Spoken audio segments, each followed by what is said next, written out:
నమస్కారం. ప్రేక్షకులందరికీ శుభోదయం. ఈనాటి శుభయోగం శీర్షికన ఆదివారం సందర్భంగా సూర్యభగవానుడి సంపూర్ణమైన అనుగ్రహాన్ని సిద్ధింపజేసుకోవటానికి ఆదిత్య హృదయాన్ని ఏ విధంగా పారాయణ చేయాలో, ఆదిత్య హృదయంలో ఉన్న అంతరార్థం ఏంటో, ఆదిత్య హృదయాన్ని పఠిస్తే ఎలాంటి విశేషమైన శుభ ఫలితాలు కలుగుతాయో పరిశీలిద్దాం. ఆదిత్య హృదయాన్ని భావం తెలుసుకుంటూ ఆదివారం పఠించినట్లయితే అనారోగ్య సమస్యల తీవ్రతను తగ్గింపజేసుకోవడంతో పాటుగా జీవితంలో అత్యున్నత స్థాయికి ఎదగవచ్చు.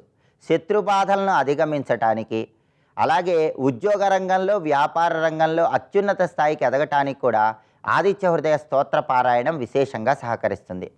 ఆదిత్య హృదయంలో సూర్యనారాయణమూర్తి వైభవాన్ని అగస్త్య మహర్షి శ్రీరామచంద్రమూర్తికి ఎలా వివరిస్తున్నాడంటే, ఆదిత్య సవితా సూర్య ఖగ పూషా గభస్తిమాన్ సువర్ణ సదృశో భాను స్వర్ణరేత దివాకర అంటూ సూర్యభగవానుడి గురించి అగస్త్య మహర్షి శ్రీరామచంద్రమూర్తికి వివరిస్తున్నాడు.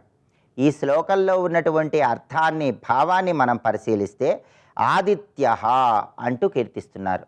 ఆదిత్య అంటే అర్థం ఏంటంటే అదితి కుమారులలో ప్రధానమైనటువంటి వాడు, అదితి కుమారులలో లెక్కింపదగిన వాడు. కాబట్టి ఆదిత్యుడు అనే పేరు సూర్యనారాయణమూర్తికి వచ్చింది.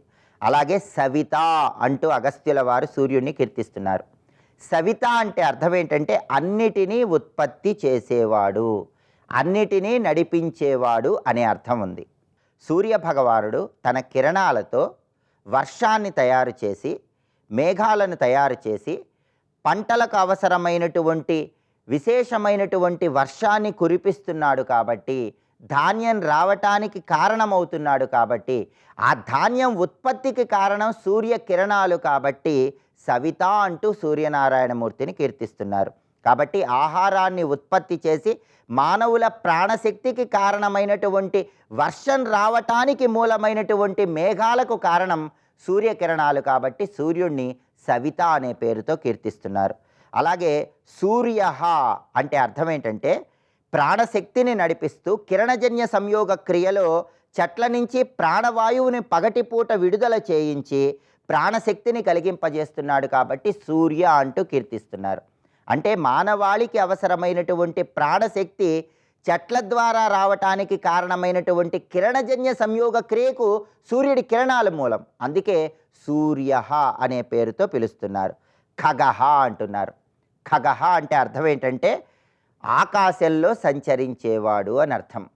నిజానికి సూర్య భగవానుడు సంచరించటం లేదు. కదాచ నా అస్తమేతి నోదేతి అంటుంది విష్ణు పురాణం. ఎప్పుడూ ఉండేవాడికి ఉదయము లేదు, అస్తమయము లేదు.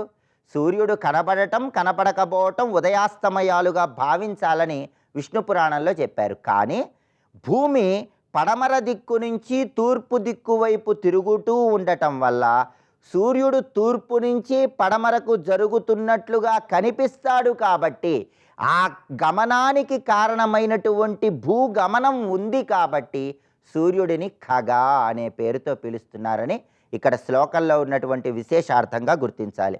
అలాగే పూష అన్నారు. పూష అంటే మనందరినీ పెంచి పోషించేవాడు అని అర్థం. తన కిరణాలతో ఉదయము సాయంత్రము వెలుగును కలిగింపజేస్తున్నాడు, ప్రకాశాన్ని ఇస్తున్నాడు. కాబట్టి పూష అంటూ సూర్యనారాయణమూర్తిని కీర్తిస్తున్నాం. సువర్ణ సదృశో భాను, సువర్ణ సదృశో అంటే బంగారంలాగా ప్రకాశించేటటువంటి సూర్యనారాయణమూర్తికి నమస్కారం అని అర్థం. భాను అంటే ప్రకాశవంతంగా వెలిగే సూర్య భగవానుడికి నమస్కారం అని అర్థం. స్వర్ణరేత దివాకర, స్వర్ణరేత బంగారం లాంటి తేజస్సు కలిగినటువంటి సూర్య భగవానుడికి నమస్కారం అని అర్థం. దివాకర, దివాకర అంటే అర్థం ఏంటంటే పగలును కలిగింపజేసేవాడు అని అర్థం. అంటే సూర్యోదయం నుంచి సూర్యాస్తమయం వరకు పగలు ఉంటుంది. అలా ప్రతిరోజు కూడా పగలును కలిగింపజేస్తున్నాడు. కాబట్టి ఆయన్ని దివాకరుడు అనే పేరుతో పిలుస్తారు. ఇలా ఆదిత్య హృదయంలో ఉన్నటువంటి విశేషార్థాన్ని అర్థం చేసుకుంటూ ఆదిత్య హృదయ స్తోత్రాన్ని పఠించినా, శ్రవణం చేసినా సూర్యభగవానుడి సంపూర్ణమైన అనుగ్రహానికి ప్రతి ఒక్కరూ సులభంగా పాత్రలు కావచ్చు. రేపటి శుభయోగం శీర్షికన సోమవారం సందర్భంగా శివరూప వైశిష్ట్యం ఏంటో, ఈశ్వరుడి రూపంలో ఉన్నటువంటి అంతరార్థం ఏంటో పరిశీలిద్దాం. నమస్కారం.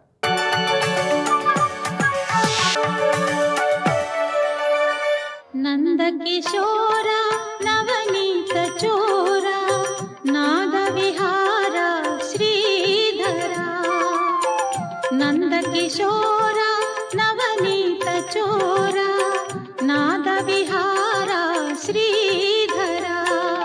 దంభోదర్పో విమానశ్చ అనే గుణములు, ఆ గుణములు కలిగిన వారి ప్రవర్తనలు, వాళ్ళ యొక్క జీవన విధానం అవన్నీ ఇక్కడ చెప్పి ఇలాంటి వారు ఆసురీ గుణములతోనే చేసేటువంటి క్రియలకి ఫలితంగా నరకాల్లో పడతారని చెప్తూనే ఆడ తర్వాత క్షుద్రమైన ఆసురీ జన్మలు ఎత్తుతారు. దానికంటే మళ్ళీ ఆసురీ జన్మెత్తారు కనుక ఆసురీ ప్రవర్తనలే చేస్తారు. తద్వారా ఇంకా అధమగతులకే వెళ్తారు. నన్ను ఎప్పుడూ పొందలేరు. మాం అప్రాప్యైవ కౌంతేయ తతో యాంతి అధమాంగతిం అని చెప్తూ సర్వస్యాహ ఆసుర్యాహ సంపద సంక్షేపం అయముచ్యతే.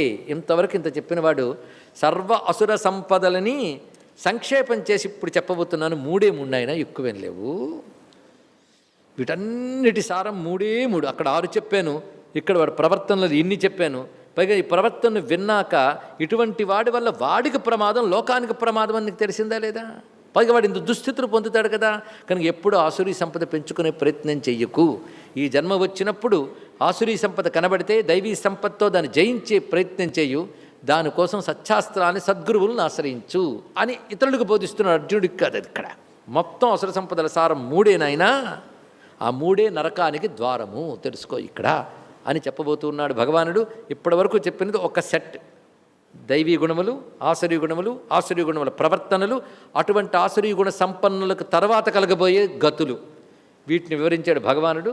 ఆ తర్వాత వీటిని నుంచి బయటపడాలంటే ఏం చేయాలి? ఒకవేళ ఆసురీ గుణములు ఉన్నాయి, ఏదో పూర్వ సుకృతం వల్ల ఇప్పుడు ఒక్కసారి ఈ జన్మలో ఏదైనా ఆసురీ గుణాల నుంచి బయటపడాలి, పరమాత్మను పొందాలి అంటే ఏం చేయాలి? ఎలా బయటపడగలం? దానికి కూడా భగవానుడు చెప్తున్నాడండి. గురువుని భయపెట్టి సమస్య చూపించడం మాత్రమే కాదు, పరిష్కారం చెప్పాలి గురువైన వాడు. అదే సమయంలో ఇటువంటి ఆసురీ గుణాలు ఎక్కువైపోతే వ్యక్తికి, సమాజానికి ప్రమాదం గనక స్వామి నాలో ఈ ఆసురీ గుణాలు లేకుండా, సమాజంలో ఈ ఆసురీ గుణాలు లేకుండా, ఆసురీ గుణములు పాలనా స్థానంలో లేకుండా స్వామి నా దేశాన్ని రక్షించు, నా సమాజాన్ని రక్షించు. ఈ ఆసురీ సంపద యొక్క సంక్షేప రూపంగా తర్వాత శ్లోకం ప్రారంభమవుతుంది అన్నాడు ఇక్కడ. ఎందుకంటే సమస్య చెప్పి ఊరుకోవడం కాదు, పరిష్కారం కావాలి కదా. ప్రతివారు కూడా తమలో అసుర ప్రవృత్తి ఇంత తీవ్రంగా పెరగకుండానే దైవీ సంపద తెచ్చుకోవాలి. ఎందుకంటే ఇంత తీవ్రంగా పెరిగిపోతే లోకకంటుకులు అయిపోతారు, జగత్తుకు ప్రమాదకారులు అవుతారు. పరమేశ్వరుడు మళ్ళీ వాళ్ళని తిరిగి ఉద్ధరింపబడని పరిస్థితులు విసిరేస్తాడంటున్నారే. అందుకు ప్రతివాడు ముందుగానే ఆసురీ గుణాలకు మూల కారణాన్ని తెలుసుకునే ప్రయత్నం చేయాలి. అంటే మళ్ళీ దంభో దర్పోభిమానం అక్కడికి వెళ్ళాలంటే అన్నీ కలిపి మూడేనైనా బాధపడుకోని చెప్పాడు. త్రివిధం నరకస్యేదం ద్వారం నాశనమాత్మనః కామ క్రోధస్తథా లోభః తస్మాత్ ఏతత్రయం త్యజేత్. త్రయం అంటే మూడింటిని కలిపి త్రయం అంటాం. ఆ మూడింటికి కలిపి ద్వారం అని పేరు పెట్టాడు ఇక్కడ. త్రయం అనేది 3 అయినా ఏకవచనంలో చెప్పిన శబ్దం కనుక ద్వారం అని పెట్టాడు. అంటే నిజానికి ఎన్ని ద్వారాలు కాదు, ఒకే ద్వారం. ఈ ద్వారం 3 విధాలుగా ఉంటుంది అనుకోవచ్చు ఇక్కడ. అదేమిటంటే కామ క్రోధ లోభ, ఈ 3. ఎవరికి తెలియదండి కామక్రోధ లోభాలు వదిలేయాలి కదా అని. వదిలేయాలని ఇంకోటి చెప్పడం, వదిలేసే ప్రయత్నం చేయాలి. ఇది చెయ్యనిది వాడు పరమాత్మ వద్దకు వెళ్ళలేడు. అందుకే త్రివిధం నరకస్య ద్వారం, నరకానికి ద్వారం అయ్యా అన్నాడు. నరకం అంటే భగవత్పాల్ వారు అంటారు, అజ్ఞాన దుఃఖ శోక స్వరూపమే నరకం అన్నారు. అజ్ఞానం వల్ల ఏర్పడేటువంటి దుఃఖాదులే నరకములు, మరొకటి ఏమున్నాయి? అందుకే పెద్ద నరకం ఏంటయ్యా అంటే అజ్ఞానమే పెద్ద నరకం. దానివల్ల నిరంతరం దుఃఖం భయం కలుగుతున్నాయి కదా. నరకంలో కలిగేవింటి అవేగా. అందుకే రెండింటికి కారణమైన అజ్ఞానమే పెద్ద నరకం. అజ్ఞానానికి పెద్ద ద్వారం ఏదయ్యా అంటే కామక్రోధ లోభాలు, అంతే కదా. నరకద్వారములు అంటే మళ్ళీ సద్గతి కాదు, మోక్షము కాదు, రెండూ పొందనివ్వకుండా చేసేదే నరకం. మోక్షం వేరు, సద్గతులు వేరు. సద్గతులు చెప్పుకున్నాం, ఈ లోకంలో హాయిగా ఉండడం, పరలోకంలోకి వెళ్ళడం, ఇవన్నీ సద్గతులు అంటారు. అవి కూడా లేకుండా చేస్తాయి ఈ 3 కూడా. అది కామ క్రోధస్తథా లోభ. మరేం చేయాలి? తస్మాత్ ఏతత్రయం త్యజేత్, ఈ 3ంటిని జయించయ్యా అన్నాడు. ఏతేర్ విముక్త. పైగా ద్వారం మనం ఎందుకు చెప్పారంటే ప్రవిశన్నేవ నశ్యతి అన్నాడు ఇక్కడ భగవత్పాల్ వారు. ప్రవిశన్నైవ నశ్యతి, ఆ ద్వారంలోకి వెళితే చాలు నశించిపోతాడు వాడు అన్నారు. స్వస్తి.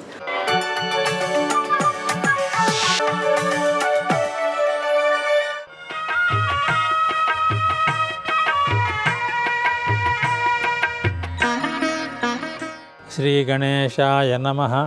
శ్రీ సరస్వత్యై నమః. శ్రీపాదవల్లభ నరసింహ సరస్వతి. శ్రీ గురుదత్తాత్రేయాయ నమః. శ్రీ గణపతి సచ్చిదానంద సద్గురు పాదారవిందాభ్యాం నమో నమః. అభియుక్తం బలవతా దుర్బలం హీన సాధనం హృతస్వం కామినం చోరం ఆవిశంతి ప్రజాగరా. మహాభారతంలో విదుర నీతిలో విదురుడు చెబుతున్నాడు. రాజనీతివేత్త, మహాతత్వవేత్త విదురుడు. ఆయన ఏమంటున్నాడంటే, రాత్రిపూట నిద్ర పట్టంది ఎవరికి అని ఒక విశ్లేషణ చేస్తున్నాడు.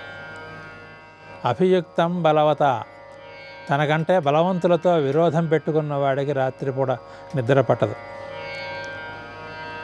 అలాగే దుర్బలం, తనకంటే అధిక బలవంతులతో పెట్టద్దు అని చెప్పాము. విరోధం పెట్టుకోవద్దని చెబితే దుర్బలం విడిగా చెప్పాలా? ఇక్కడ దుర్బలం అంటే ఆరోగ్యంలో దుర్బలంగా ఉన్నవాడు అని అర్థం. ఆరోగ్యం లేనివాడికి. హీన సాధనం, తను పోగేసుకున్నటువంటి సాధన సంపత్తి అంతా కూడా పోగొట్టుకున్నవాడికి. కృతస్వం, తన ఆస్తి అంతా కూడా పురుల చేత అపహరింపబడిన వాడికి. కామినం, కామచింతాక్రాంతుడై ఉన్నవాడికి. చోరం, ఎక్కడైనా దొంగతనపు పని ఏదైనా చేసిన వాడికి. ఇటువంటి వాళ్ళకి ప్రజాగరాహ ఆవిశంతి, రాత్రుళ్ళు నిద్ర పట్టకపోవడం అనే వ్యాధి ఆవేశిస్తుందయ్యా. అభియుక్తం బలవత, తనకంటే ఎక్కువ బలవంతుడితో విరోధం పెట్టుకుంటే ఎలా ఉంటుంది అనే విషయాన్ని కిరాతార్జునీయంలో దుర్యోధన ఘట్టంలో చెప్పారు. విభజ్య నక్తందేవ మస్తతంద్రిణ, ధర్మరాజు ఏం చేస్తాడు, ఈ సన్నివేశంలో ఇలా వస్తే ధర్మరాజు ఏ రకంగా ప్రవర్తిస్తాడు, ఏ రకంగా ప్రజలను ఆకర్షిస్తాడు అని అనుక్షణం ధర్మరాజును తలుచుకుంటూ ఆ ధర్మరాజు చేసినట్టే తను చేయాలని ప్రయత్నం చేస్తూ రాత్రింబవళ్ళు విశ్రాంతి లేకుండా పనిచేసేట దుర్యోధనుడు. ఎప్పుడు ఈ ధర్మరాజాదుల్ని వనవాసం పంపించినటువంటి 13 సంవత్సరాల్లో దుర్బలులతో తనకి బలం ఎక్కువగా ఉందని చెప్పుకుంటాడు తప్పితే వాళ్ళ యొక్క బలం ఎక్కువగా ఉంది, నైతిక బలం ఎక్కువగా ఉంది, ఆర్థిక ప్రజాబలం ఎక్కువగా ఉంది, ధర్మబలం ఎక్కువగా ఉంది వాళ్ళ దగ్గర. బాహుబలం కూడా వాళ్ళదే ఎక్కువ. ఆ విషయం తెలుసు దుర్యోధనుడికి. అందుచేత అతని రాత్రిపూట నిద్ర పట్టలేదు. ఇక దుర్బలం, ఆరోగ్యహీనుడు ఏం చేస్తాడంటే ఎవరే మందు ఇస్తే ఆ మందులు వేసేసుకుంటాడు. అన్ని రకాల మందులు తిని చివరికి ఏ మందు పని చేయక నిద్ర పట్టక ఇబ్బంది పడతాడు. అలాగే హీన సాధనం, ఇంట్లో కూతురు పెళ్లి పెట్టుకున్నాడు, కాస్త డబ్బు సమర్చుకున్నాడు, కానీ ఒక్క బంధువు కానీ మిగతా సహాయానికి రాలా.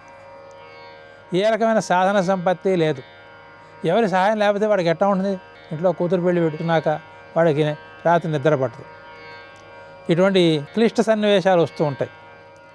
అలాగే హృతస్వం, తన ఆస్తి అంతా కూడా కోల్పోతాడు కొన్ని కారణాల వల్ల.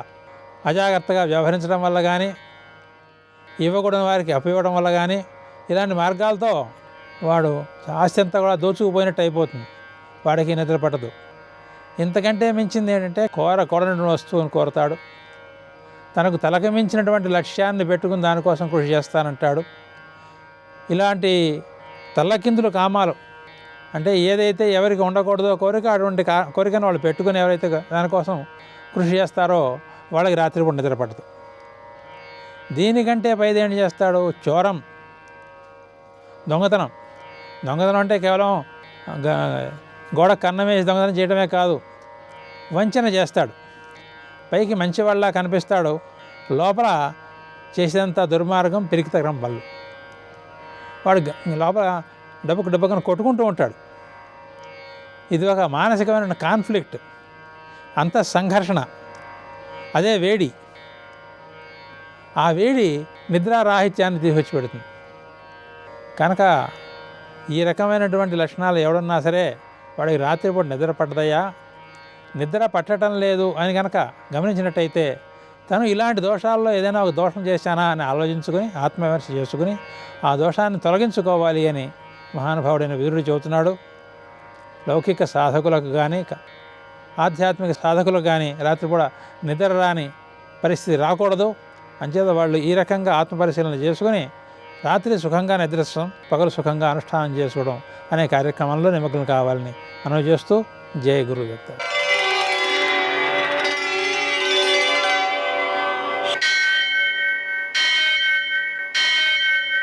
सहस्रशीरुषं देवं विश्वाक्षं विश्वशम्भुवं विश्वं नारायणं देवमक्षरं परमं पदं विश्वतः परमां नित्यं विश्वं नारायणगुं हरिं विश्वमेवेदं पुरुषस्तद्विश्वमुपजीवति पतिं विश्वस्यात्मेश्वरं शाश्वतं शिवमच्युतं नारायणं महाज्ञेयं विश्वात्मानं परायणम्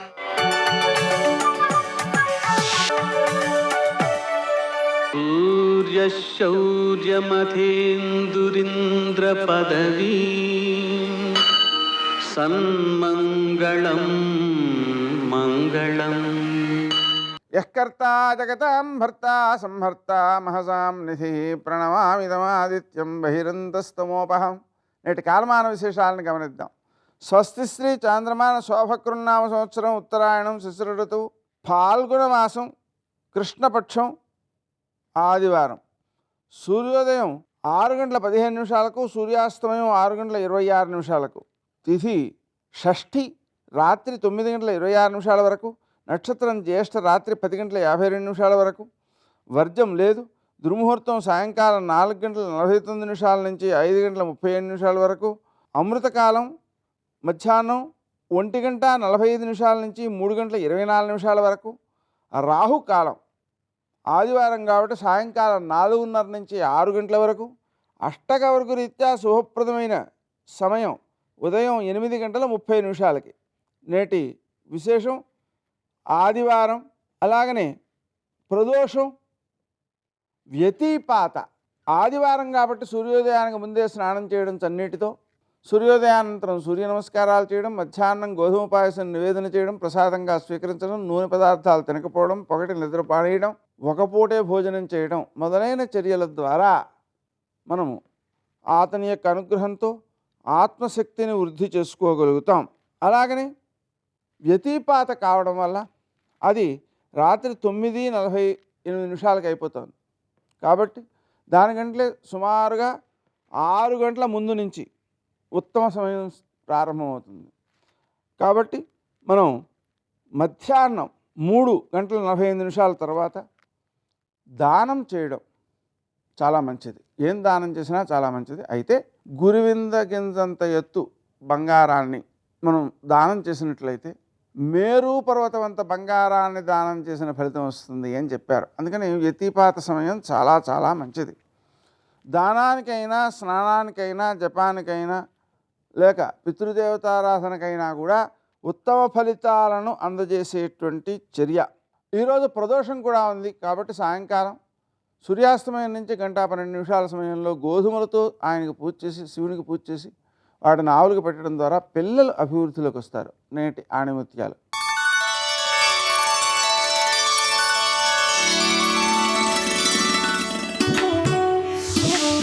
పడిపోతావని భయపడితే నడక రాదు, ఓడిపోతావని భయపడితే విజయం రాదు.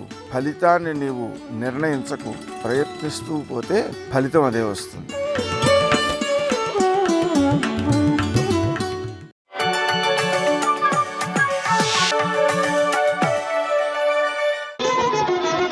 జయ జయ జయ జయ జయ శ్రీ హనుమా, జయ జయ జయ జయ ప్రభుదయ గనుమా. 16 గుణములు పరిపూర్ణముగా కలిగినటువంటి మనుష్యుడిగా రామచంద్రమూర్తిని ఆనాడు నారదుడు వాల్మీకి మహర్షితో చెప్తే సంక్షేప రామాయణం వచ్చింది. బాహ్యంలో ఎంత అందగాడో ఆంతరమునందు అంత సుగుణాభిరాముడు. అందుకే సుందరే సుందరో రామ, సుందరే సుందరీ కథ, పరమసుందరి బాలాత్రిపుర సుందరి అయోనిజ. ఆ తల్లి మనుష్యకాంతగా జన్మించినది కాదు. అందుకే రామచంద్రమూర్తితో కలిసి అరణ్యవాసానికి వెళ్ళిన తరువాత మంత్రి అయినటువంటి సుమంత్రుడు అరణ్యానికి వెళ్ళి సీతారాములు ఎలా ఉన్నారు అన్న విషయాన్ని చూసి తిరిగి వచ్చి కౌసల్యతోటి దశరథుడితోటి మాట్లాడుతున్నప్పుడు ముందు మా కోడలు ఎలా ఉంది అని అడిగారు. కొడుకు కాదు. ఎందుచేత అంటే తన కొడుకుని నమ్ముకుని వచ్చినటువంటి పిల్ల, ఆ పిల్ల సంతోషంగా ఉండగలుగుతోందా అరణ్యంలో అని అడిగితే సుమంత్రుడు అంటాడు, బాలేన రమతే సీత బాలచంద్ర నిభానన రామ రామే హ్యదీనాత్మ విజనేపి వనేసతి అంటాడు అయోధ్యకాండలో. ఆమె సాక్షాత్తు బాలాత్రిపుర సుందరి. ఆ తల్లి లలితాపరాభట్టారిక, ఆమెయే జగన్మాత అయినటువంటి శ్రీ మహాలక్ష్మి అయోనిజ. అందుకే తానే అనసూయమ్మతో చెప్పుకుంది, నేను పుట్టినప్పుడు నేనే పేరుంచుకున్నాను, సీత అని పేరు పెట్టుకున్నాను. అధమే కృషత క్షేత్రం లంగలా దుద్ధితామయ క్షేత్రం శోధయతా లబ్ధ్వా నామ్నా సీతీతి విశ్రుత అన్నాడు జనక మహారాజు గారు బాలకాండలో. ఆ సీతమ్మ తల్లి యొక్క చరిత్రని విశ్వామిత్రుడితో చెప్తూ, ఆమెకి పేరు నేను ఉంచలేదు, నేను యజ్ఞం చేద్దామని నాగలి పెట్టి భూమిని దున్నుతున్నప్పుడు తనంత తాను భూమిలోంచి పైకి లేచింది. ఏదో పద్మావతీదేవిలా మందసంలో లభించలేదు, ఉద్ధిత భూమిని చీల్చుకుని చెట్టు లేచినట్టు పైకి లేచింది. నేను ఆమెని చేత్తో పట్టుకుని, ఈమె నాకు భూమిలోంచి పైకి లేచి లభించింది, ధర్మమునందు ఈమె నాకేమవుతుంది అని నిలబడ్డాను. నిలబడితే అంతరిక్షీచవాగుప్త ప్రతిమా మానుషీకిల, అంతరిక్షంలోంచి వాక్కు వినపడింది, ధర్మేణ తనయాతవ, నీకు కుమార్తెగా రావాలని అయోనిజ అయినటువంటి జగన్మాత భూమి నుండి పైకి లేచి నీకు లభించింది, అందుచేత ఈమె ధర్మము చేత నీకు కుమార్తె అని వినపడింది. జనకుని కుమార్తె కాబట్టి జానకి అని పిలిపించుకుంది. కానీ నామ్నా సీతీతి విశ్రుత అన్నాడైన. నేను ఉంచలేదు, భూమిని చీల్చుకుని నాగేటి చాలు తగిలి పైకొచ్చింది కాబట్టి సీత అన్న పేరుతో ఆమె వర్ధిల్లింది అన్నాడు.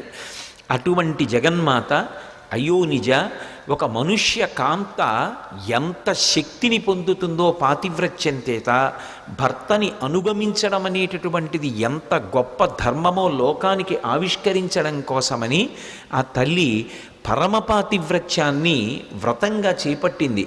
మనుష్యకాంతగా వచ్చిన శ్రీరామాయణంలోనే సుందరకాండలో అంటుంది, అసందేశాత్తు రామశ్చ తపసశ్చానుపాలనాత్ నత్వాం కుర్మి దశగ్రీవా భస్మ భస్మార్హితేజస అంటుంది. నా భర్త రాముడి అనుజ్ఞ లేదు, లేకపోతే నా పాతివ్రత్య శక్తి చేత నిన్ను బూదికుప్పగా చేసి ఉండేదాన్ని కేవలం నా మాట చేత అంటుంది. అంతటి మహాపాతివ్రత్యాన్ని అవలంబించినటువంటి తల్లి, ఒక పతివ్రత యొక్క శక్తి ఎలా ఉంటుందో చెప్పినటువంటి తల్లి. అందుకే వాల్మీకి మహర్షి నిజానికి రామాయణానికి పెట్టుకున్న పేరు సీతాయాశ్చరితం మహత్, ఇది సీతమ్మ కథ అని చెప్పుకున్నారు. అంతటి సుగుణముల రాశి అయినటువంటి సీతమ్మ యొక్క వైభవాన్ని ఆవిష్కరించినటువంటి కాండ కాబట్టి ఆ తల్లి పాతివ్రత్యం ఎంత గొప్పదో నిరూపించుకుంది సుందరకాండలో. సుందరకాండ గొప్పతనం ఏమిటంటే, ఒక వ్యక్తి గొప్పతనాన్ని వేరొకరు చెప్పరు, ఎవరి గొప్పతనాన్ని వాళ్ళు నిరూపించుకుంటారు. హనుమ తానెంత గొప్పవారో తాను నిరూపించుకుంటారు. రామ కథ ఎంత గొప్పదో 1కి 10 మార్లు చెప్పబడి రామ కథ గమనం యొక్క విశేషాన్ని సుందరకాండ నిరూపిస్తుంది. సీతమ్మ తన పాతివ్రత్యం ఎంతటిదో, హనుమ తోకకి నిప్పు పెట్టబడినప్పుడు ఒక్కసారి ఆ తల్లి ప్రతిజ్ఞ చేస్తే వెంటనే అగ్నిహోత్రం కూడా వెన్నముద్దలా అయిపోయింది. తన పాతివ్రత్య ప్రభావాన్ని ఆవిడ నిరూపించుకుంది. ఇలా ఎవరికి వారు తమ వైభవాన్ని నిరూపించుకున్నారు. సీతమ్మ తల్లి యొక్క గొప్పతనం ఆవిష్కరింపబడిన కాండ కాబట్టి అది సుందరకాండ. కాబట్టి సుందరే సుందరో రామ, సుందరే సుందరీ కథ, సుందరే సుందరీ సీత. సీతమ్మ లాంటి సౌందర్యవతి లోకంలో ఎక్కడుంటుంది? కాబట్టి సుందరే సుందరీ సీత. అయితే ఆశ్చర్యకరమైన విషయం ఏమిటంటే అసలు సుందరకాండ రసాభాస. ఎందుచేత అంటే రాముడికి సీతమ్మ పట్ల అనురాగం, సీతమ్మకి రాముడి పట్ల అనురాగం. అందుకని బాలకాండ, అయోధ్యకాండ, అరణ్యకాండ రసావిష్కారం. సుందరకాండ దగ్గరికి వచ్చేటప్పటికీ రావణాసురుడికి సీతమ్మ యందు ఎనలేని అనురాగం, సీతమ్మకి రావణుని పట్ల ఎనలేని ద్వేషం. అలా పరస్పర విరుద్ధ రసాలు ప్రవహిస్తే రసాభాస అయిందంటారు. రసాభాస అయినటువంటి కాండలో పరమాద్భుతమైనటువంటి పాతివ్రత్య రసము, భక్తి రసము ఆవిష్కరించి 2 విరుద్ధ విషయాల్ని ఆవిష్కరించి లోకానికి ఆదర్శాన్ని నెలకొల్పిన కాండ సుందరకాండ. అందుకే సుందరే సుందరీ సీత, సుందరే సుందరం వనం. ఏమి అశోకవనం అసలు!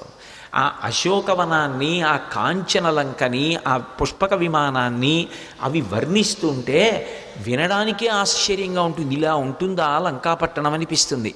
లంకాపట్టణంలో ఒక కిటికీకి ఉన్న పరదాన్ని చూస్తే కళ్ళు తిప్పుకోవడం సాధ్యం కాదని పరమ బలంతో హనుమ చూశారు అని రాశారు వాల్మీకి. అంత సౌందర్యాన్ని ఆవిష్కరించినటువంటి కాండ. బాహ్యంలో కాంచనలంక అంత సౌందర్యవంతంగా, అంత విశేషంగా ఉంటుంది. అటువంటి అశోకవనం. సర్వం శ్రీ ఉమామహేశ్వర పరబ్రహ్మార్పణమస్తు. స్వస్తి.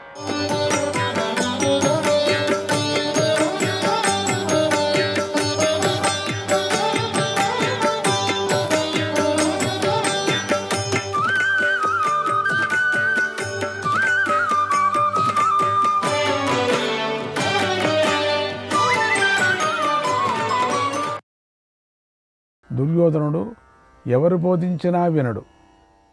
అతడు నేనే విద్వాంసుణ్ణి, మేధావిని అని అనుకుంటూ ఉంటాడు. అతడు దుర్బుద్ధి, ఇంద్రియాలను అతడు జయించలేడు. అటువంటి అతడు సైన్యం నిరుత్సాహపడటం చూసేమన్నాడు. మంచి మనస్సు గల ఆప్తులు వారించినా వినుకోకుండా పాండవులతో బలవంతంగా విరోధం పెట్టుకున్నాడు. ఇప్పుడు తన పక్షంలో ఎక్కువ మంది చనిపోగా ఏమన్నాడు? యుద్ధంలో దుశ్శాసనుడి భీముడు సంహరించి రక్తం తాగుతూ ఉండటాన్ని చూసి దుర్యోధన ఏమన్నాడు? నాయనా, శకుని పూర్వం పాండవులను మోసం చేసి జూదమాడి సంతోషించాడు. ఇప్పుడు ఆ శకుని కర్ణుడు చనిపోగా ఏమన్నాడు? శకుని ఏం చేస్తున్నాడు? ఇప్పుడు మళ్ళీ జూదం ఆడదామంటున్నాడా? కృతవర్మ మహాధనుర్ధారి, సాత్వాతులతో మహారథుడు. అతడు మరణించిన కర్ణుణ్ణి చూసేమన్నాడు? ఓ సంజయ, ధనుర్వేదాన్ని అభ్యసించాలని కోరుకునే విప్రులు, క్షత్రియులు, వైశ్యులు అశ్వత్థామ వద్దకు వెళ్ళి నేర్చుకుంటారు. ఆ అశ్వత్థామ యువకుడు, రూపవంతుడు, చూడచక్కనివాడు. అతడు కర్ణుడు మరణించగా ఏమన్నాడు? శరద్వంతుడి పుత్రుడు కృపాచార్యుడు, ఆయన రతిక శ్రేష్ఠుడు, ధనుర్వేదం తెలిసినవాడు. ఆ కృపాచార్యుడు కర్ణుడు మరణించిన తరువాత ఏమన్నాడు? అలాగే మద్రదేశాధిపతి అయిన శల్యుడు, వీరుడు, రతిక శ్రేష్ఠుడు, బలిష్ఠుడు తన సారథ్యంలో మరణించిన కర్ణుని చూసేమన్నాడు. సంజయ, యుద్ధంలో దుర్జయులైన యోధులందరూ మరణించిన కర్ణుని చూసేమన్నారు. ఇంకా భూమండలం మీద యుద్ధం చేయటానికి వచ్చిన రాజులు కర్ణుడు మరణించటాన్ని చూసేమన్నారు. ఓ సంజయ, ద్రోణుడు రతిక శ్రేష్ఠుడు, నరోత్తముడు, వీరుడు. అతడు మరణించగా సేన భాగాల ముందు ఏ వీరులున్నారు? మద్రరాజైన శల్యుడు కర్ణుడి సారథ్యంతో ఎలా నియమించబడ్డాడో నాకు చెప్పు. ఓ సంజయ, నా సైన్యం యొక్క ఉత్సాహం క్షీణించాయి. నా సేనలో ముఖ్యుడైన ఆ కర్ణవీరుడు మరణించిన తరువాత ఇకేం మిగలదని నాకు తోస్తుంది. నా కోసం జీవితాన్ని విడిచిపెట్టిన భీష్మద్రోణులు మరణించారని విన్న తరువాత ఇక నా జీవితానికి ఏమి ప్రయోజనం ఉంటుంది? ఏమీ లేదు. 10,000 ఏనుగులతో సమానమైన బాహుబలం కలవాడు కర్ణుడు. అతన్ని పాండవులు సంహరించారని మాటిమాటికి విని నేను సహించలేకపోతున్నాను. ఓ సంజయ, ద్రోణుడు మరణించగా వీరుడైన కౌరవులకు శత్రువులతో యుద్ధం ఎలా జరిగిందో నాకు చెప్పు. కర్ణుడు కుంతీ కుమారులతో యుద్ధం ఎలా చేశాడు? అతడు యుద్ధరంగంలో ఎలా శాంతించాడో చెప్పు అన్నాడు ధృతరాష్ట్రుడు. ఒట్టి కర్ణుడు మరణించలేదు అని చెప్తున్నాడు ఎప్పుడు. అంటే నమ్మలేకపోతున్నాడు. పిచ్చివాడయ్యాడు ధృతరాష్ట్రుడు. పాపం, ధృతరాష్ట్రుడి మాట అప్పుడే వినింటే ఇంత పని కాదు. అసలు ధృతరాష్ట్రుడికి ఇప్పుడు ఇదంతా అయిన తర్వాత ఏమనిపిస్తుందంటే, మనకు కర్ణుడిని నమ్ముకొనే ఇంత పొగురుతో యుద్ధంలో దిగాడు ధృతరాష్ట్రుడు అనిపిస్తుంది. ఇక్కడ ధృతరాష్ట్రుడు. శ్రీకృష్ణాయ పరమాత్మనే నమః. 10వ అధ్యాయం. సంజయుడు ధృతరాష్ట్రుడికి ఇలా చెప్తున్నాడు. మహారాజా, మహాధనుర్ధారుడైన ద్రోణాచార్యుడు మరణించాడు. అశ్వత్థామ సంకల్పం వ్యర్థమైపోయింది. కౌరవుల సైన్య సముద్రం చెల్లాచెదరైపోతుంటే అటువైపు అర్జునుడు సోదరులతో కలిసి తమ సేనను నిలబెట్టాడు. అప్పుడు నీ పుత్రుడైన దుర్యోధనుడు అర్జునుడు యుద్ధరంగంలో నిలబడి ఉన్నాడని తెలుసుకొని పారిపోతున్న తన సేనను పౌరుషంతో వారించి నిలబడ్డాడు. తన బాహుబలాన్ని ఆశ్రయించి సేనంతా నిలబెట్టాడు. తమ లక్ష్యాన్ని సాధించుకున్న శత్రువులు సంతోషంతో నిలబడి ఎంతో శ్రమతో ఈ యుద్ధం చేస్తూ ఉంటే తాను కూడా చాలాసేపు వారితో యుద్ధం చేశాడు. ఇంతలో సాయంకాలం కావటం వల్ల దుర్యోధనుడు సేనలు ఉపసంహరించాడు. ఈ విధంగా కౌరవుల సైన్యాన్ని యుద్ధం నుంచి విరమింపజేశాడు. తమ శిబిరానికి వెళ్ళారు. తమకు మేలు కలిగించే ఆలోచనలు రహస్యంగా చేశారు. చాలా విలువైన పరుపులు గల శ్రేష్టమైన శయ్యల మీద, ఉత్తమ ఆసనాల మీద దేవతల్లాగా కూర్చున్నారు. దుర్యోధనుడు ఆ సమయానికి తగినట్లుగా తన వారితో చక్కగా ఇలా మాట్లాడాడు. ఓ మేధావులలో ఉత్తములారా, ఇప్పటి ఈ పరిస్థితిలో మనం చేయవలసిన సరైన పనిని చక్కగా చేయాలి. ఏ పని ఏంటో ఆలస్యం చేయకుండా చెప్పండి అని అడిగాడు. ఈ విధంగా దుర్యోధనుడు అడగగానే యుద్ధం చేయాలనుకున్నటువంటి రాజులంతా సింహాసనం మీద కూర్చున్న ఆ వీరులు నానా విధాల చేష్టలు చేశారు. యుద్ధాగ్నిలో ప్రాణాలను హోమం చేయాలనుకున్న ఆ వీరుల ఉద్దేశాలను అశ్వత్థామ తెలుసుకున్నాడు. అశ్వత్థామ మహామేధావి. అతడు ఉదయకాల సూర్యుడితో సమానమైన కాంతి గల దుర్యోధనుడి ముఖం చూసి ఇలా అన్నాడు. రాగో యోగస్తథా దాక్ష్యం నయశ్చేత్యర్థ సాధకాః ఉపాయాః పండితైః ప్రోక్తాః తే తు దైవముపాశ్రితాః. ఓ రాజా, తమకు కావలసింది సిద్ధించటానికి పండితులు 4 ఉపాయాలను చెప్పారు. రాజుల మీద సైనికులు ఉన్న భక్తి, యోగం, సాధన సంపత్తి, దక్షత, ఉత్సాహం, బలం, నేర్పు, నీతి. ఈ 4 దైవాధీనాలు. దేవతల్లాగా పరాక్రమవంతులు, మహారథులుగా, విశ్వవిఖ్యాతులు, నీతిమంతులు, సాధన సంపన్నులు, సమర్థులు, ప్రభుభక్తులైన మన పక్షంలో ఉన్నవారు అందరూ మరణించారు. అయినా మనం విజయం సాధించడం నిరాశపడవలసిన పని లేదు. చివరి వరకు మనం పోరాడాల్సిందే. ఉత్తమ నీతి ప్రకారం చేసినట్లయితే దైవాన్ని కూడా అనుకూలంగా చేసుకోవచ్చు కదా. అందుకని ఇప్పుడు కర్ణుడిని సేనాధిపతిగా పట్టాభిషేకం చేద్దామా? కర్ణుడిని సేనాపతిని చేసి శత్రువులను వధిద్దాం. కర్ణుడు మహాబలవంతుడు, శూరుడు, అస్త్రవిద్యా నిపుణుడు, యుద్ధ దుర్మధుడు, యముడిలాగా సహించటానికి వీలు కానివాడు. అతడు యుద్ధంలో శత్రువులను జయిస్తాడన్నాడు. అశ్వత్థామ నుండి ఆ మాటలు విని నీ పుత్రుడు అప్పుడే కర్ణుడి మీద గొప్ప జయాశను పెట్టుకున్నాడు. ఇక అంతా మొత్తం కౌరవులందరూ కర్ణుడి మీదే ఉన్నారు ఆశలు. భీష్ముడు, ద్రోణుడు మరణించటం వల్ల ఇక కర్ణుడు తప్పకుండా పాండవులను జయిస్తాడని మనస్సులో ఆశ పెట్టుకొని మనస్సును గట్టి చేసుకున్నాడు. తనకు ఇష్టమైన అశ్వత్థామ మాట విని దుర్యోధనుడు చాలా సంతోషించాడు. ఆ మాట గౌరవంగా ఉంది. దుర్యోధనుడు తన మనస్సును కుదుటపరుచుకొని తన బాహుబలాన్ని ఆశ్రయించాడు. కర్ణుడితో ఇలా అన్నాడు. ఓ మిత్రమా, నీ పరాక్రమము, నాతో నీకున్న స్నేహము నాకు బాగా తెలుసు. నీకు ఒక మంచి మాట చెబుతున్నాను. నా మాట సావధానంగా విన్న తర్వాత తగిన దానిని చెయ్యి. బుద్ధిమంతులలో శ్రేష్ఠుడైన నువ్వే నాకు పెద్ద ఆధారమై ఉన్నావు.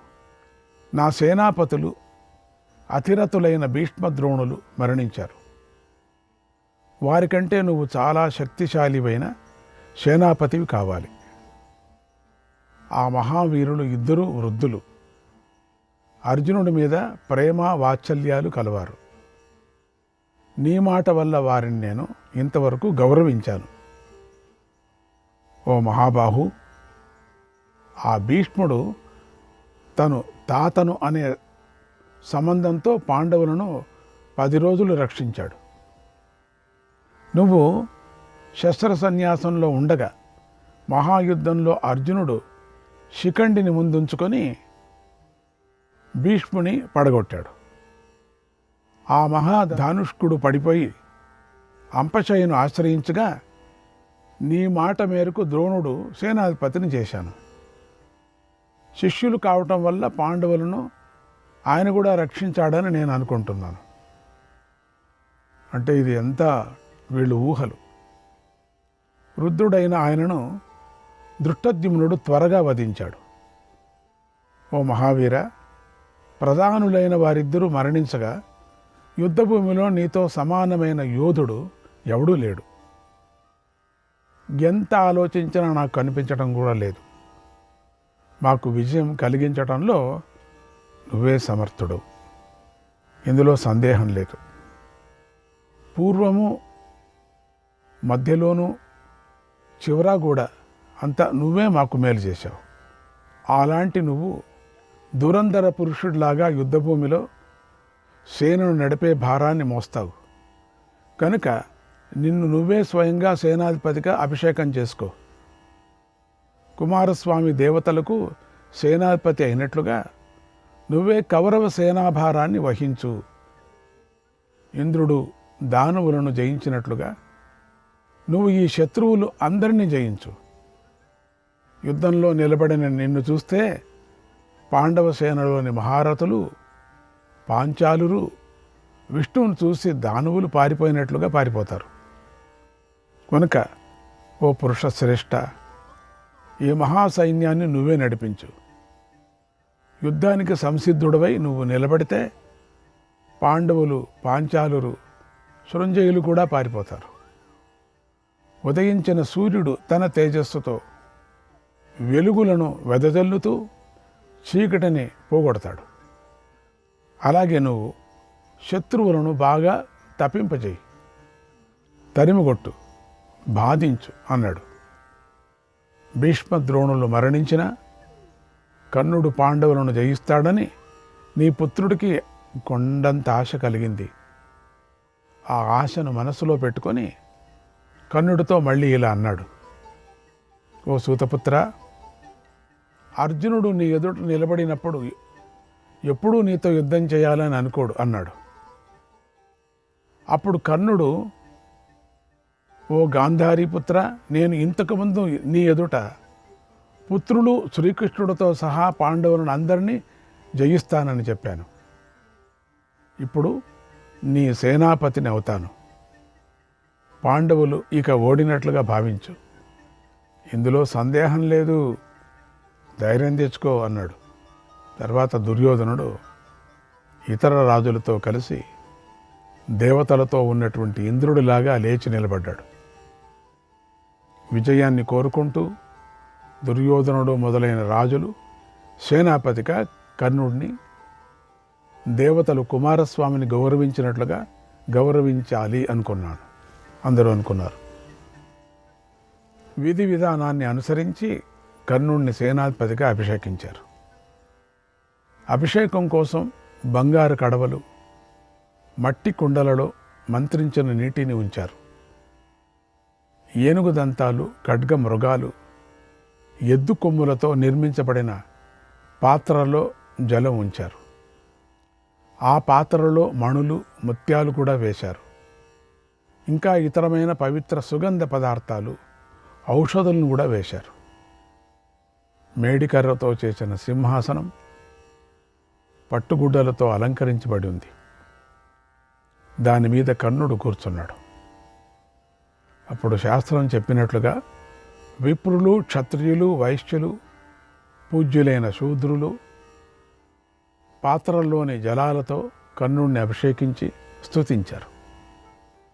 తర్వాత కర్ణుడు ఉత్తమమైన విప్రులకు బంగారు నాణాలను గోవులను దానం చేశాడు.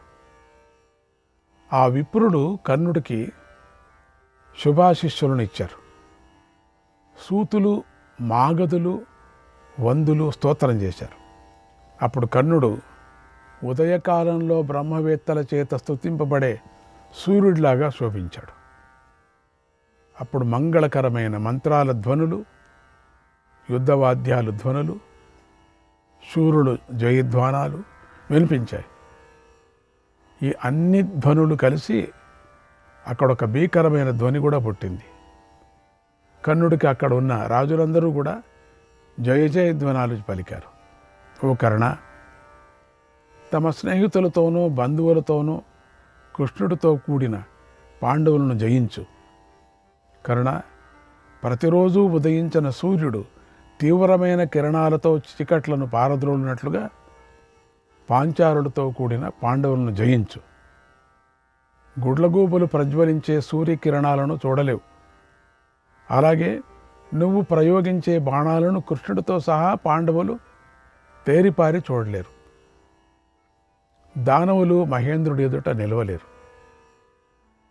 అదేవిధంగా ఆయుధాలు ధరించిన నీ ఎదుట పాండవులు, పాంచాలురు కూడా నిలవలేరు అని స్తుతించారు.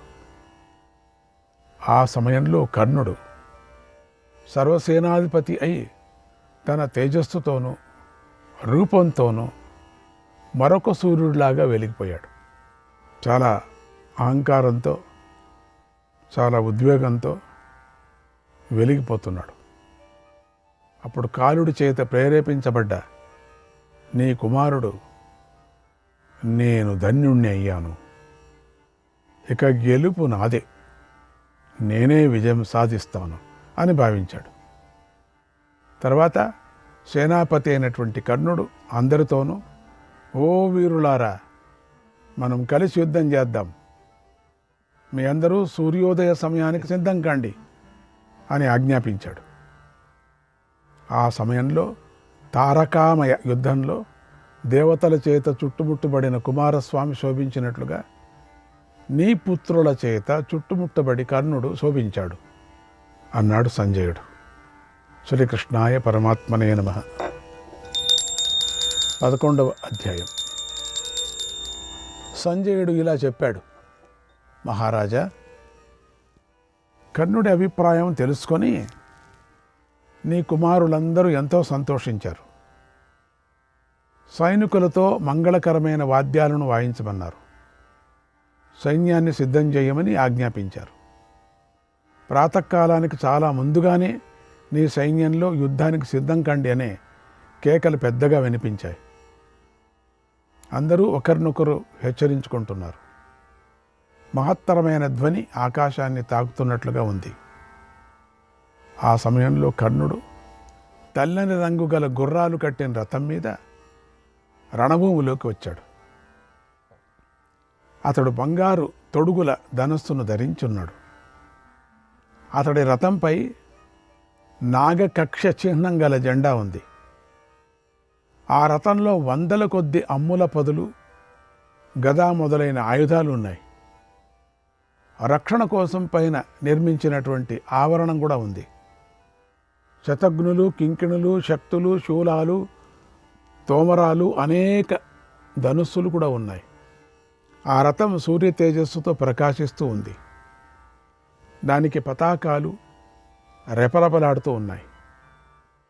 కర్ణుడు బంగారు శంఖాన్ని ఊదుతూ బంగారు తొడుగుతో ఉన్నటువంటి ధనస్సును కదిలిస్తున్నాడు. ఆ సమయంలో కర్ణుడు చీకటిని పోగొడుతూ ఉదయిస్తున్న సూర్యుడిలాగా ప్రకాశించాడు. ఆ కర్ణుడిని చూసి నీ సైనికులు భీష్ముడు, ద్రోణుడు లేరనే విచారాన్ని వదిలేశారు, మరిచిపోయారు. కర్ణుడిని చూసి సంతోషించారు. ఆ యోధులను కర్ణుడు శంఖం ఊదుతూ ఉత్సాహపరిచాడు.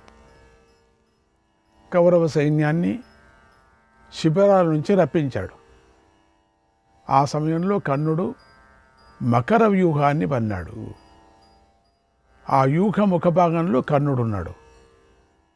దాని నేత్రాల భాగంలో శకుని, ఉలూకుడు ఉన్నారు. అశ్వత్థామ శిరోభాగంలోనూ కౌరవ సోదరులు మెడభాగంలోనూ ఉన్నారు. ఆ వ్యూహం మధ్యలో మహత్తర సేనతో కలిసి దుర్యోధనుడున్నాడు. ఆ వ్యూహానికి ఎడమకాలి భాగంలో గోపాలులతో కలిసి కృతవర్మ ఉన్నాడు. కుడిపాదంలో కృపాచార్యుడున్నాడు. శ్రీకృష్ణాయ పరమాత్మనే నమః.